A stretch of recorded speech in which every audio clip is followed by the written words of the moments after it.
The church defined, a kingdom of priests. Revelation chapter 1 and verse 6. He has made us a kingdom of priests for God his Father.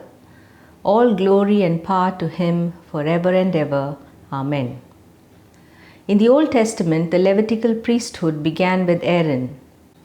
This priesthood continued on with the descendants of Aaron, who were specifically chosen to be mediators between God and man.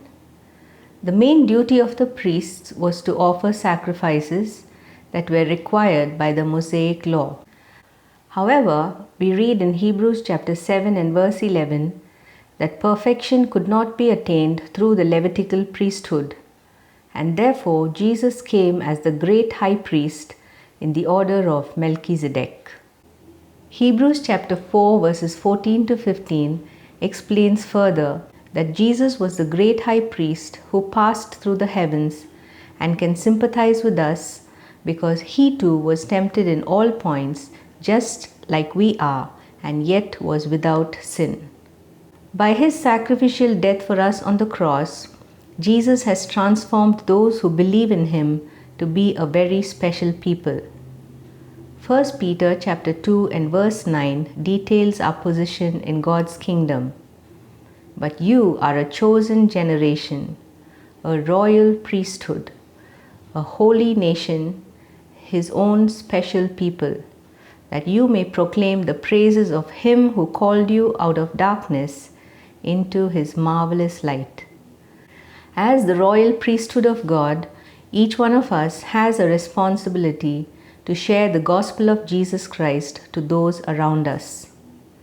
We also read in 1 Peter chapter 2 and verse 5, you also, as living stones, are being built up a spiritual house, a holy priesthood, to offer up spiritual sacrifices acceptable to God through Jesus Christ.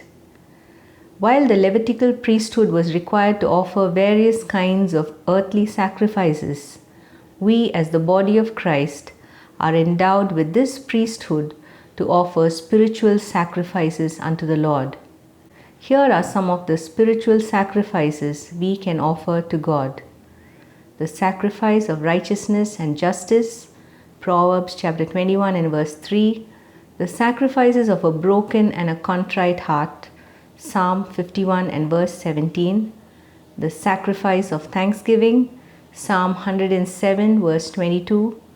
A continual sacrifice of praise to God, Hebrews chapter 13 and verse 15. The sacrifice of an obedient heart, 1 Samuel chapter 15 and verse 22. And most importantly, the living sacrifice of our bodies as holy and acceptable to God, Romans chapter 12 and verse 1. Here's the greatest sacrifice that God requires of us, as mentioned in Mark chapter 12 and verse 33. And to love him with all the heart, with all the understanding, with all the soul, and with all the strength, and to love one's neighbor as oneself, is more than all the whole burnt offerings and sacrifices.